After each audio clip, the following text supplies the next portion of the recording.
주간에 묵상한 오늘 본 말씀이죠. 지난 주간에 우리는 이 말씀 묵상한 바 있습니다.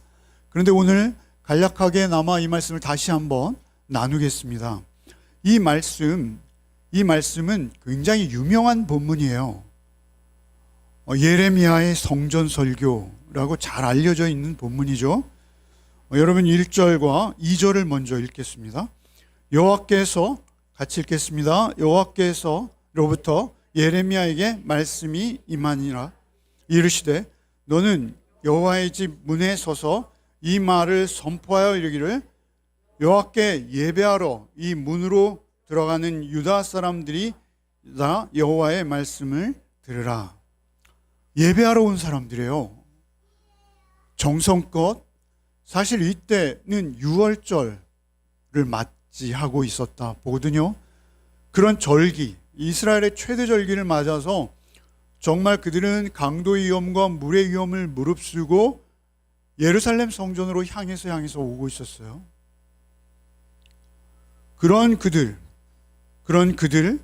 그들을 향해서 여호와의 집 문에 서서 이 말을 전하라 이렇게 하세요. 그러니까 사실 예레미야가 말하고 있으나 그것은 예레미야 개인의 말이 아니죠. 그것은 하나님의 말씀입니다. 하나님의 말씀을 대언하는 거예요. 그냥 예레미야는 예레미야의 심정으로 이런 말들을 할 수 없습니다. 하지도 못합니다. 오직 하나님께서 예레미야를 붙들고 계시는 거예요. 그래서 그 예레미야가 이제 성전 문에 서서 예배하러 들어오는 사람들을 향해서 이렇게 말하는 거예요. 3절, 4절, 5절을 같이 읽읍시다. 만군의 여호와 이스라엘의 하나님께서 이와 같이 말씀하시되 너희 길과 행위를 바르게 하라. 그리하면 내가 너희로 이곳에 살게 하리라. 너희는 이것이 여호와의 성전이라 여호와의 성전이라 여호와의 성전이라 하는 거짓말을 믿지 말라. 너희가 만일 길과 행위를 참으로 바르게 하여 이웃들 사이에 정의를 행하며 그렇게 예배하러 오는 자들, 그 예배하러 오는 그들을 향해서 예레미야가 말하는 거예요. 뭐라 말하는 거예요? 이곳이 뭐요?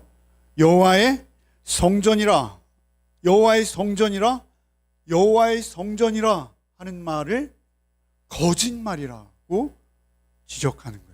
거짓말이라는 거예요. 그냥 우리가 예배당에 오는 우리 신약의 성도들, 우리 예배당이 많잖아요. 그죠? 그 예배당 앞에서 야, 여긴 교회가 아니야. 여기 교회 아니야. 교회 아니야. 유대인이 3번 말한다라는 것은 이건 진실하다라는 거예요. 자기의 진실을 표현하는 거예요. 절대 불변한다. 이것은 내 확신이다. 이런 의미가 있습니다. 여호와의 성전이라는 말 거짓말이야. 계속 이렇게 말하고 있는 거예요. 여긴 절대 여호와의 성전이 될 수 없어. 그런데 그렇게 많은 교회 중에 하나가 아니라 거기는 유일한 성전이에요. 예루살렘 성전이에요. 더욱이 그 성전은 그들이 하루 이틀 제사를 드리던 곳이 아닙니다. 솔로몬 왕이 지었고 그리고 수백 년에 걸쳐서 그곳에서 그들이 제사해 왔어요. 그리고 그곳을 향해서 하나님께서 선포하신 언약의 말씀들이 수없이 많습니다. 그래서 그 기록된 말씀대로 그 성전을 그들은 끔찍히 그들의 신앙의 중심, 신앙의 근거, 신앙의 뿌리로 삼고 있는 곳이에요. 그런데 그곳에 서서 여기야 여호와의 성전이라 여호와의 성전이라 여호와의 성전이라 이거 순전히 거짓말이야 라고 말하고 있는 거예요. 어떤 반응이 나올까요? 당연히 돌을 들어서 예레미야를 쳐야죠. 이것은 신성 모독이죠. 하나님을 반역하는 것이죠. 더군다나 하나님께서 지금 말씀하시는 거야 라는 말을 덧붙이며 거짓말이라는 거예요. 그런데 이 거짓말이라는 이 선포 앞뒤를 둘러싸고 있는 한마디가 있어요. 그것이 무엇이냐면 만군의 여호와 이스라엘 하나님께 이와 같이 말씀하시는 너희 길과 행위를 바르게 하라. 그리하면 내가 너희로 이곳에 살게 하리라. 이건 하나님의 약속이에요. 그러니까 그들이 길과 행위가 틀렸다라는 것이죠. 이 말을 다시 반복해 성전이라는 거짓말을 믿지 말라. 너희가 만일 길과 행위를 참으로 바르게 하여, 그러니까 길과 행위를 바르게 하는 것이 성전이라는 거짓말을 믿지 말라라는 이 말씀을 앞뒤로 둘러싸고 있는 거예요. 그러니까 그들이 길과 행위가 어떻다는 거예요? 틀렸다는 거예요. 틀렸다는 거예요. 너희가 열심으로 너희의 재산 목록 이루어드립니다. 송아지, 양들을 끌고 그 절기를 맞아 그들이 오는 그들을 향해서 이렇게 말하는 거예요. 그런데 그들을 향해서 이렇게 말을 하는데 돌로 치지 못해요. 왜 그럴까요? 너희의 길과 행위를 바르게 하라. 이 말씀이 그들에게도 눌림이 있었던 것이다. 저는 개인적으로 그렇게 추석합니다. 도저히 그 자리에서 죽어도 시원치 않을 그를 향해 돌을 던지지 못하는 이유. 너의 길과 행위를 바르게 하라라는 것. 너희 길이 틀렸다라는 것입니다. 틀렸다. 성도의 길은 어디를 향해야 합니까? 늘 말씀드리잖아요. 방향성입니다. 방향성. 우리가 대구에 있나 천안에 있나 그게 중요하지 않다는 거예요. 우리가 지옥 가까이에 있을지라도 하나님을 향하고 있는 것이 중요한 거예요. 우평강도처럼. 그러나 우리가 아무리 천국 가까이에 와 있다 할지라도 그 바로 문 앞에 와 있다, 우리가 부산을 향하고 우리가 지옥을 향하고 있다면, 우리가 가는 길이 지옥길이라면, 여러분 구더기도 죽지 않는 곳, 영원히 심판이 지속되는 곳, 여러분 우리 영이기 때문에 죽지 않습니다. 꺼지지 않는 그곳을 향해 가고 있는 거예요. 그런 그들을 향해서 예레미야는 하나님 말씀을 대언하며 자기의 생명을 거는 거예요. 너희들 길과 행위를 바르게 하라. 여기가 교회다, 성전이다 하는 말 거짓말이야. 거짓말에 속지 말라는 것입니다. 길과 행위. 5절에 너희가 만일 길과 행위를 참으로 바르게 하여 이웃들 사이에 정의를 행하며. 가장 중요한 것은 무엇입니까? 정의를 행하는 거예요. 정의. 의는 무엇입니까? 그것은 하나님의 성품이에요. 하나님의 성품을 말할 때 우리는 사랑을 먼저 말하지만 하나님의 주된 성품은 의입니다. 하나님은 우리를 심판하세요. 하나님 우리를 창조주세요. 하나님께서 심판하시는 하나님이 아니시면 하나님이 아니십니다. 하나님은 의의 하나님이세요. 그 사랑도 공의와 맞닿아 있는 거예요. 그런데 그들은 그 공의를 버린 거죠. 그리고 성전만 찾는 거예요.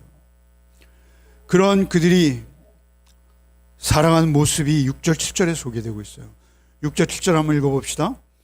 이방인과 고아와 과부를 압제하지 아니하며 무죄한 자의 피를 이곳에 흘리지 아니하며 다른 신들 뒤를 따라 화를 자초하지 아니하면 내가 너희를 이곳에 살게 하리니 곧 너희 조상에게 영원 무궁토록 준 땅이니라. 다윗에게 한 약속 그대로예요. 영원히 그 땅에 살게 하겠다라는 거예요. 하나님의 약속은 변함이 없으세요. 그런데 어떻게 된 거예요? 그들이 이방인과 고아와 과부를 압제하고 있었어요. 이방인은 누구죠? 외국인 근로자입니다. 외국인 근로자. 언젠가 다큐멘터리를 보니까 홍콩이나 싱가포르나 두바이 이런 곳에서는 외국인 근로자들을 인건비를 3분의 1씩 주고 부려먹더라고요. 여러분 그건 잘못된 겁니다. 이방인을 압제하는 거예요. 여러분 우리도 인구가 감소하고 있어요. 그들이 언제 우리와 함께 한 나라에 속할지 모르는 거예요. 그들도 우리와 동일한 인격이요 하나님의 피조물입니다. 잘못된 거예요. 이방인, 고아는 누구입니까? 부모를 잃어버린. 여러분, 우리 6.25 전쟁 후에 얼마나 많은 고아들이 비참했습니까? 고아가 있고요, 과부가 있어요. 그 사회는 남성 중심의 사회입니다. 여성이 홀로 남편을 잃고 가정을 돌보거나 섬길 수 없어요. 그러한 약자들, 이방인, 외국인 근로자, 고아와 과부, 그들을 말하는 거예요. 그들을 압제한다는 거예요. 꼼짝 못하게 묶어놓고 그들을 착취한다는 거예요. 압제하지 아니하며 무죄한 자의 피를 이곳에 흘리죠. 무죄한 자의 피를 흘려요. 여러분, 유전무죄, 무전유죄입니다. 그래서 말이죠, 아주 유능한 변호사를 사면요, 죄가 있어도 없는 게 되고요, 죄가 없는 사람도 누명을 쓰면요, 힘이 없으면 벗어날 길이 없는 그러한 세상이 돼버린 거예요. 자기의 정치적인 목적을 위해서 여호야김이라든지 시드기야라든지, 그 시대는요 정치범은 사형입니다. 무조건. 무죄한 자의 피를 흘리고 있다는 거예요. 그러면서 그들이 성전에 와서 거룩한 종교 의식을 그 중심에 앉아서 드리고 있는 거예요. 내가 너희를 이곳에 살게 하리니 너희 조상의 영원 무궁토록 준 땅에서 살게 하고 싶은 거예요. 하나님의 본심은. 그러나 그들이 하나님의 의를 버린 거예요. 그렇게 의를 버린 곳에 나타난 특징이 하나 있습니다. 우상숭배입니다. 우상숭배의 목적은 무엇입니까? 늘 말씀드리지만 우상숭배는 자기가 만들어낸 신이에요. 자기의 탐욕을 목적으로 하는 신이에요. 없는 신입니다. 그렇게 고아와 과부와 이방인을 압제하는 그곳, 무죄한 자의 피를 흘리는 그곳에 성행하는 것은 우상숭배일 수밖에 없는 거예요. 귀신과 무당의 아수라장이 되는 거예요. 탐욕이 탐욕을 먹는 세상. 그렇게 되는 거예요. 그래서 하나님께서 이방인과 고아 과부를 압제하지 아니하며 무죄한 자의 피를 이곳에 흘리지 아니하며 다른 신들 뒤를 따라 화를 자초하지 아니하면, 이렇게 말씀하십니다. 압제하고 있기 때문에 그들은 결코 화려한 예배의식에 와서 제사를 거룩히 드리는 듯 하나 마음속에는 우상이 있는 거예요. 그리고 집에 가면 우상 숭배하는 거예요. 바알을 숭배하는 거예요. 아세라를 숭배하는 거예요. 몰래 나와서 나무를 주워오고 아빠는 불을 떼고 엄마는 밀가루를 반죽하는 거예요. 8절과 9절 읽어봅시다. 보라, 너희가 무익한 거짓말을 의존하는도다. 너희가 도둑질하며 살인하며 간음하며 거짓 맹세하며 바알에게 분향하며 너희가 알지 못하는 신들을 따르면서, 보라, 너희가 무익한 거짓말을 의존해요. 거짓말을 의존합니다. 왜냐하면 우상숭배의 달콤함에 매료되어 있기 때문에 버릴 수가 없는 거예요. 버리고 싶지 않은 거예요. 아니, 그들이 이미 체질화되어서 버릴 수 없는 거예요. 그래서 보라, 너희가 무익한 거짓말을 의존하는다. 도둑질하며 살인하며 간음하며 거짓 맹세하며. 이거 산상수훈 그대로잖아요. 산상수훈 5장 읽어보세요. 살인하지 말라 했으나 너희는 나가라는 자, 간음하지 말라 했으나 마음에 음란함을 입는 자, 그런 자는 눈을 빼버리고 팔을 잘라내고서라도 지옥 가기를 면해라. 이렇게 말씀하시잖아요. 무서운 말씀입니다. 그들이 도둑질하며 살인하며 간음하고 있어요. 내가 꼭 남의 물건을 훔쳐서 도둑질이 아닙니다. 내가 칼을 들고 남을 찔러서 살인이 아니란 말입니다. 그렇게 너희들이 거짓 맹세하며 바알에게 분향하며 너희가 알지 못하는 다른 신들, 심지어 자기가 알지도 못하는 신을 쫓아가고 있어요. 내 삶은 그 신의 정체를 알지도 못하면서 막연히 그 신을 동경하고 사랑하고 추종하고 그러고 있다는 거예요. 10절 한번 읽어봅시다. 내 이름으로 일컬음을 받는 이 집에 들어와서 내 앞에 서서 말하기를 우리가 구원 얻었나이다 하느냐? 이 모든 가증한 일을 행하려 함이로다. 그리고 나서는 성전에 와서 제사 드리면서 난 구원 받았어. 오늘날 내 모습 아닙니까? 나는 구원 받았어. 나는 구원 받았어. 나는 예배 드렸어. 나는 나의 가장 소중한 것으로 제물도 드리고 예루살렘 하나님께서 임재하신 이곳에서 제사 드렸어. 그러니 나는 구원 받았지. 저 제사장들이 선포하는 메시지를 들어봐. 평강하다, 평강하다 하잖아. 그래서 스스로를 위로하는 거예요. 그 거짓에 자기를 의탁하는 거예요. 의지하는 거예요. 그리고 나서 11절 읽어봅시다. 내 이름으로 일컬음을 받는 이 집이 너희 눈에는 도둑의 소굴로 보이느냐? 보라, 나 곧 내가 그것을 보았노라. 여호와의 말씀이니라. 도둑의 소굴, 강도의 소굴이라 그러죠. 예수께서 오셔서. 여러분, 성전이 도둑의 소굴이 된 거예요. 이 강도 짓을 하려면 일단 강도 짓을 하고 붙들리지 않으려고 자기의 은신처를 마련해요. 산속 깊은 곳에 굴을 마련하고 그 사건이 잠잠해질 때까지 거기서 기다리는 거예요. 그 도둑의 소굴, 너희 성전이 그거야. 너희 성전이 그거야. 하나님의 말씀이세요. 하나님의 말씀.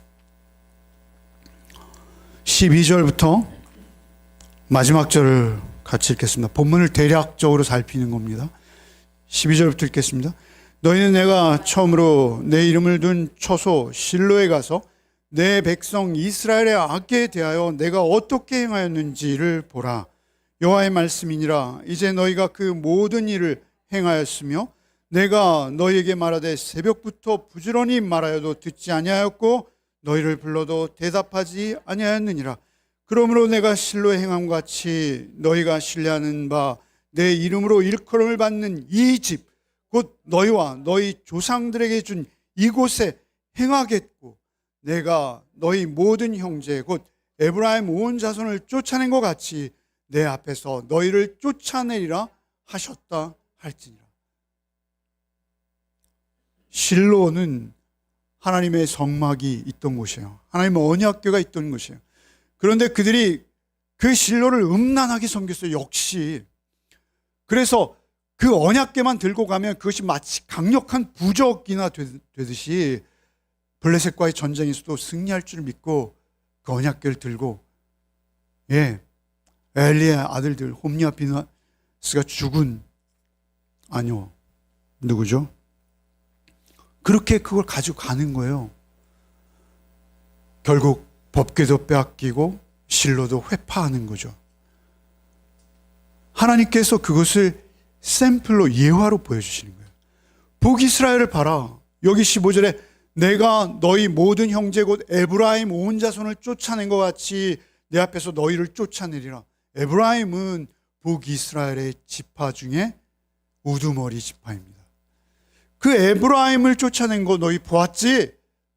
너희가 특별히 경건해서 너희가 남은 것이 아니라 에브라임 쫓겨가는 것처럼 너희도 쫓겨갈 거야? 이렇게 선포하시는 거예요. 여러분, 저는 오늘 이 말씀 사실은 여러분 기억하실지 모르겠는데요. 6년 전에 이 본문을 할 때 전했던 본문입니다. 그러나 6년 후에 이 말씀을 다시 읽으면서 저의 느낌은 한층 더 우리가 이 말씀에 가까워졌다. 이런 느낌이에요. 그때보다 우리가 훨씬 더 이 말씀에 그대로 노출되어 있구나. 이런 느낌입니다. 결국 예루살렘 성전은 바벨론에 무너지고 마는 것이죠. 그리고 그들이 70년의 포로 생활을 거치고 다시 돌아와요. 하나님 은혜로 돌아오죠. 성전을 다시 재건합니다. 스룹바벨의 성전이죠. 성전을 재건하는데 얼마나 기쁘고 그들이 황홀했는지요. 그런데 그 성전을 재건해놓고 다시 그들은 그 성전의 의미를 잃어버립니다. 그 성전, 돌과 나무로 지어진 성전이 아니라 하나님께서 임재하시는 성전이 되어야 되는데, 하나님의 뜻을 따르는 성도들의 모임이 되어야 하는데 그게 안 되는 거예요. 성전이 너무나 초라해서 그들은 울었어요.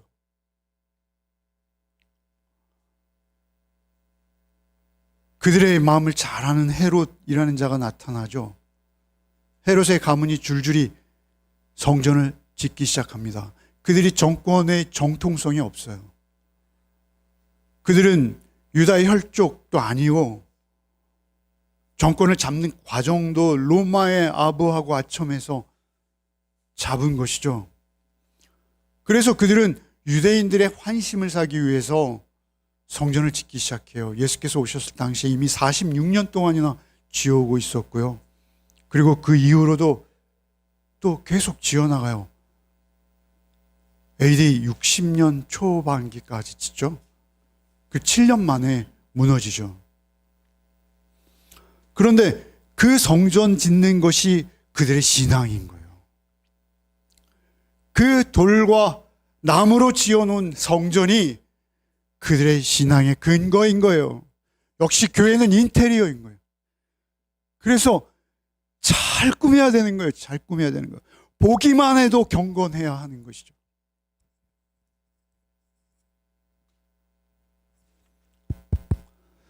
그래서 그들은 열심히 성전을 짓고 있는 것이죠. 마이크가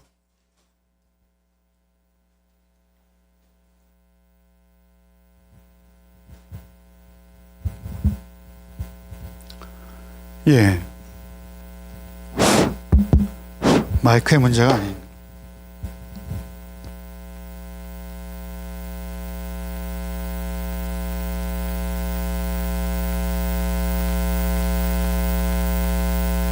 비가 와서 아마 이런 일이 생기는 것 같습니다.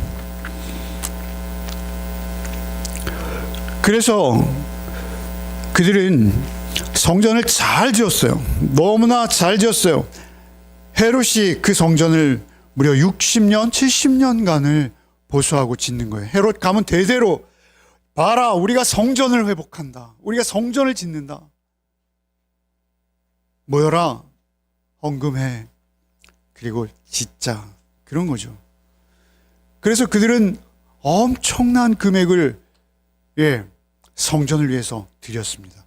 그리고 헤롯은 그것을 명분 삼아서 그것을 짓고 있을 그때 예수께서 오시는 거예요. 그때 도저히 그들에게는 더 이상 하나님의 임재의 처소인 성전을 맡겨둘 수가 없는 거예요. 그 누구도 인간이 하나님의 임재를 드러내고 섬기기에는 불가능함이 드러나는 거예요. 점점. 그래서 예수께서 마지막 그 예정대로 오시는 거예요. 그 오신 예수께서 하나님 자신이 성전 되실 것을 선언하시는 거예요. 하나님 자신이 성전 되실 것을 선언하시는 거예요. 성전의 의미는 무엇입니까? 성막은 지성소 안에 있는 법궤, 언약궤가 하나님의 임재의 상징이었습니다. 성전, 돌과 나무로 지은 그것도 역시 하나님의 언약궤가 그들의 상징이었죠. 그런데 이제는 상징이 아니라 하나님께서 직접 오셔서 성전이 되시기로 하신 거예요. 그래서 예수께서 요한복음 4복음서에 다 나와 있습니다만, 특별히 요한복음에 보면 예수께서 그 유월절을 맞아 성전을 가서 다 뒤집어 엎어버리시죠. 그러자 유대인들이 예수님께 반항하며 이렇게 묻습니다. 내가 과연 하나님의 임재인 이 처소를 이렇게 뒤엎고 있다면 너는 누구냐? 너희 너됨을 증거해봐라. 표적을 보여봐라. 그렇게 예수께 요구하는 거죠. 그러자 예수께서 이렇게 말씀하시는 거예요. 한번 읽어보겠습니다. 요한복음 2장 19절 20절 읽어봅시다. 예수께서 대답하여 이르시되 너희가 이 성전을 헐라 내가 사흘 동안에 일으키리라. 유대인들이 이 성전은 46년 동안 지었거늘 내가 3일 동안에 일으키겠느냐 하더라. 그러나 예수는 성전된 자기 육체를 가리켜 말씀하신 것이라. 죽은 자 가운데서 살아나신 후에야 제자들이 이 말씀하신 것을 기억하고 성경과 예수께서 하신 말씀을 믿었더라. 예수께서 오셔서 이 헤롯의 성전, 너희 제사장들과 헤롯 대왕, 그의 정치적 야욕이 맞물려서 이렇게 화려하게 지어놓은 나의 집이라는 이 성전, 이것을 헐어라. 예수님이 그렇게 말씀하신 거예요. 헐어라. 내가 3일 만에, 사흘 만에 짓겠다. 결국 예수님께서 십자가에 죽으시는 여러 이유 중에 하나가 되는 것이죠. 성전을 헐고 3일 만에 짓겠다는 자요 라는 것이 예수님을 비난하는 표가 되었습니다. 예수께서는 그러나 사실 이 대단한 말씀을 하시는 거예요. 21절에 그러나 예수는 성전된 자기 육체를 가리켜 말씀하시는 것이라.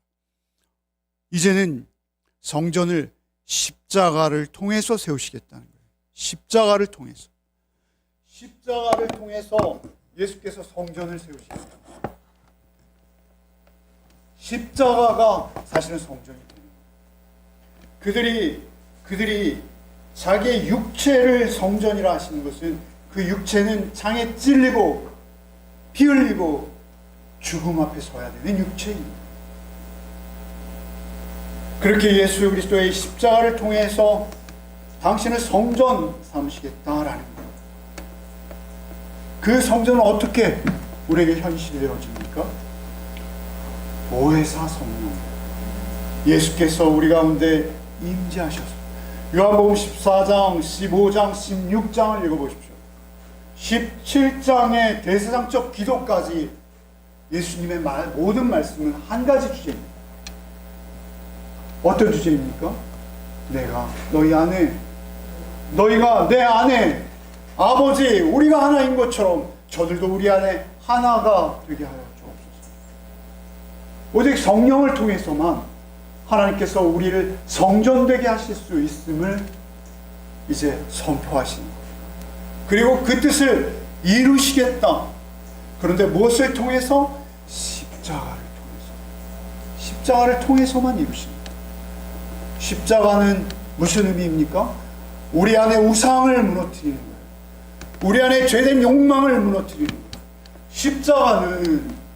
십자가는 우리가 하나님이 오셔서 머물 수 있는 처소가 될 수 있도록 우리를 비워내시는 거예요. 그 십자가가 우리를 성전되게 하는 거예요.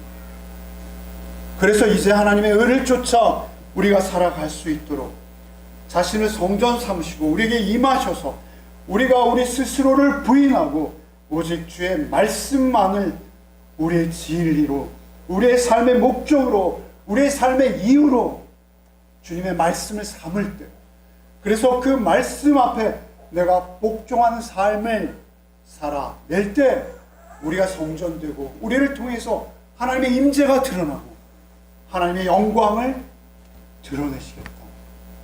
그렇게 말씀하십니다. 우리 자신이 우상이 되어버렸어요. 우리 안에 우상이 있는 거예요. 그래서 내 배와 내 뜻밖에는 없는 거예요. 하나님의 뜻은 없는 거예요.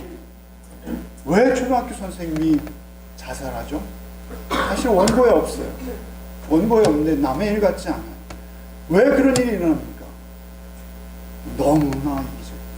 남 생각은 이만큼도 안 하는 거예요. 이웃에 대한 공의, 이방인과 과부 생각 안 하는 겁니다. 오직 나밖에 안 보이는 거예요.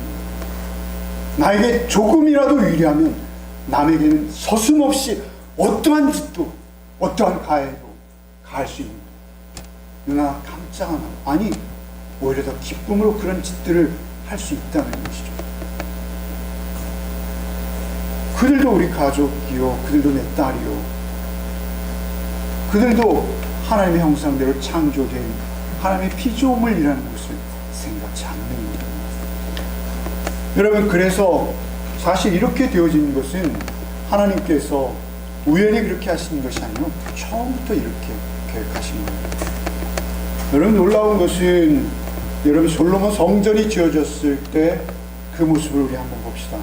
열왕기상 9장 1절로 9절, 한번 우리 좀 길지만 오늘 우리 성전에 대해서 확실히 좀 정리해야 되겠다는 뜻으로 이 말씀 읽겠습니다. 열왕기상 9장 1절로 9절 한번 읽어보겠습니다. 솔로몬이 여호와의 성전과 왕궁 건축하기를 마치며 자기가 이루기를 원하던 모든 것을 마친 때 여호와께서 전에 기브온에서 나타나신 같이 다시 솔로몬에게 나타나사 여호와께서 그에게 이르시되 내 기도와 내가 내 앞에 간구한 말을 내가 들었은즉 나는 내가 건축한 이 성전을 건축하게 구별하여 내 이름을 영원히 그곳에 두며 내 눈길과 내 마음이 항상 거기에 있으리니 내가 만일 내 아버지 다윗의 행함같이 마음을 온전히 하고 바르게 하여 내 앞에서 행하며 내가 내게 명령한 대로 온갖 일에 순종하여 내 법도와 율례를 지키면 내가 내 아버지 다윗에게 말하기를 이스라엘의 왕위에 오를 사람이 내게서 끊어지지 아니하리라 한 대로 내 이스라엘의 왕위를 영원히 견고하게 하려니와 만일 너희나 너희 자손이 아주 돌아서서 나를 따르지 아니하며 내가 너희 앞에 둔 나의 계명과 법도를 지키지 아니하고 가서 다른 신을 섬겨 그들을 경배하면 내가 이스라엘을 내가 그들에게 준 땅에서 끊어버릴 것이요 내 이름을 위하여 내가 거룩하게 구별한 이 성전이라도 내 앞에서 던져버리리니 이스라엘은 모든 민족 가운데서 속담거리와 이야기거리가 될 것이며 이 성전이 높을지라도 지나가는 자마다 놀리며 비웃어 이르되 여호와께서 무슨 까닭으로 이 땅과 이 성전에 이같이 행하셨는고 하면 대답하기를 그들의 조상들이 애굽 땅에서 인도하여 내신 그들의 하나님 여호와를 버리고 다른 신을 따라가서 그를 경배하여 섬김으로 여호와께서 이 모든 재앙을 그들에게 내리심이라 하리라 하셨다. 다윗의 언약이 있어요. 하나님께서는 다윗의 언약을 지키십니다. 그래서 예수께서 오실 때 다윗의 후손으로 오시는 거예요. 그러나 성전은 절대적이지 않아요. 돌과 나무로 지은 성전. 하나님께서 7절에 뭐라 하세요? 내가 거룩하게 구별한 이 성전이라도 내 앞에 던져버리리니 모든 민족 가운데 속담거리와 이야기거리가 됩니다. 여러분, 이스라엘의 성전이 있던 그 자리에 지금 무엇이 있습니다? 이슬람의 모스크가 있습니다. 이슬람 사원이 있어요. 여러분, 소위 말하는 구교, 캐톨릭이 지었던 그 많은 성당들에서 지금 미사가 제대로 드려지고 있나요? 그들을 보고 저건 성전이 아니야, 성전이 아니야, 성전이 아니야 라고 외치며 루터와 칼빈이 종교를 개혁한다고 프로테스탄트 우리가 개혁교회가 되었어요. 교회가 되었어요. 그런데 그 중세에 지어졌던 그 멋있던 교회당들이 유럽에서 지금 어떤 모습입니까? 하나님의 원래 지었던 성전도 모스크로 바뀌었고요. 캐드릭의 성당들도 제대로 미사 드리지 못해요. 그들의 종교의식은 너무나 거룩해 보이죠. 아주 장엄해 보입니다. 그러나 허울뿐이에요. 그런가 하면 우리 개신교의 교회당들은 어떻게 되었습니까? 예배당들. 그나마 우리 대한민국이 명맥을 이어가고 있지 않습니까? 그런데 그들의 신앙은 바릅니까? 그들의 길과 행위가 바릅니까? 결국 우리의 교회당도 우리의 운명이 어떻게 되어질지 아무도 알 수 없는 것입니다. 우리가 지금 아직 늦지 않았습니다. 우리가 돌이켜야 합니다. 그러나 그 목소리는 굉장히 작죠. 들리지도 않습니다. 그리고 일시적입니다.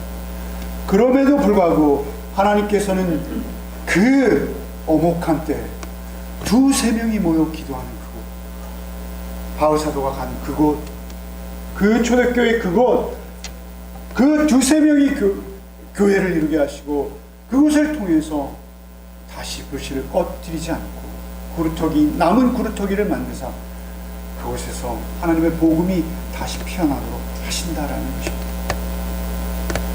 여러분, 이것은 하나님의 역사입니다. 그래서 우리가 늘 경계해야 될 것이 있어요. 그것은 예레미야 오늘 말씀 7장 8절입니다. 7장 8절 다시 한번 읽어봅시다.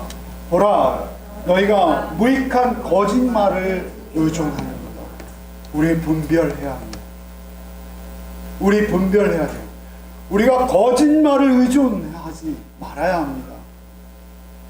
우리가 오직 기록된 말씀 안에 있어야 하고요. 그 말씀만 믿어야 합니다. 예수께서는 예배당을 폐하셨어요. 예배당을 폐하셨다는 건 무엇입니까? 거기에 있는 제사장들, 거기에 있는 사제들, 성직자들 다 거짓말이라는 거죠. 예배당을 폐하신 목적은 무엇입니까? 오직 말씀만이 진리요 너희 안에 말씀이 육신이 되어 거하실 때, 그리고 그 말씀을 따라 사는 자만 하나님 보시겠다라는 것, 그리고 그를 성전으로 인정하시겠다라는 것입니다. 그리고 그들 두셋이 모이면 그 공동체의 머리로 예수께서 임하시겠다라고 말씀하십니다. 그때 그곳이 살아있는 주님의 몸된 교회가 되어진다는 것이죠. 주의 교회는 우리 인류 역사 가운데 끊어진 적이 없습니다. 계속 이어져 오고 있어요. 그것이 어디에 있는지, 어떤 교회인지 우리는 볼 수 있는 안목이 없습니다.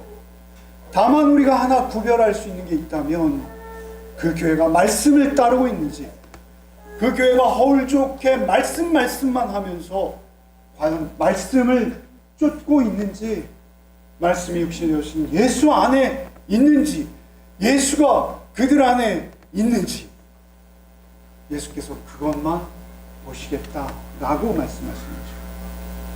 여러분 어떠십니까? 여러분, 우리가 그 예수 안에 있습니까? 그 예수만을 여러분의 구세주로 모시고 계십니까? 그 예수만을 신뢰하며 하루하루 말씀을 의지하고 계십니까?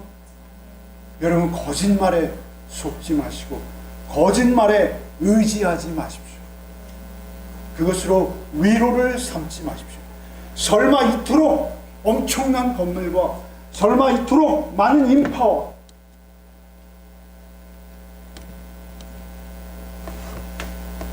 그것은 인간적인 생각. 여러분, 신천지 예배를 보세요. 여러분, 우리 바로 밑에 있는 이 교회가 지금 모여서 예배 드리는 곳이 있어요. 시흥에 있는 KBS 홀이랍니다. 이어 터진답니다. 여러분, 정말 우리가 속지 말아야 합니다. 사람을 보고 사람의 말에 쫓아가서는 안 됩니다. 저도 늘 제가 경계하는 것이 있습니다. 제가 하나님의 말씀 아닌 것을 들고 여러분 앞에 선다면 여러분 저를 향해 돌을 던지셔야 됩니다. 그리고 우리가 언제든지 우리는 확인해야 되고 우리 자신을 점검해야 됩니다. 두렵고 떨립니다. 여러분, 고린도서 3장 16절 한번 읽어봅시다. 너희는 너희가 하나님의 성전인 것과 하나님의 성령이 너희 안에 계시는 것을 알지 못하느냐. 고린도서 6장 19절 너희 몸은 너희가 하나님께로부터 받은 바 너희 가운데 계신 성령의 전인 줄 알지 못하느냐. 너희는 너희 자신의 것이 아니냐. 주님이 우리의 주인 되셨습니다. 주님이 보혜사로 우리 가운데 찾아오셔 우리를 성전이라 하십니다. 여러분, 한 주간의 삶이 우리 각자에게 있습니다. 어디에서 무엇을 하든, 어떤 일을 하시든, 어떤 상황을 맞이하시든 내 주인은 예수, 오직 날 위해 피 흘리시사 나를 성전 삼아주신 예수, 그분이 나의 주인이십니다. 나의 통치자이십니다. 라는 것을 잊지 않는 한 주간의 삶을 살아내시기를 바랍니다.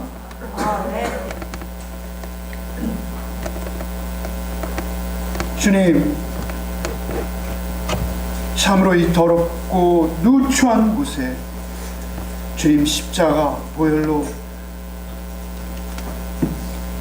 우리를 정결케 하사 우리를 찾아오심을 믿습니다. 내 안에 주님 찾아오셔서 나의 누추함과 탐욕으로 물든 나를 씻겨내시고 매일매일 나를 그 피로 새롭게 하심을 압니다.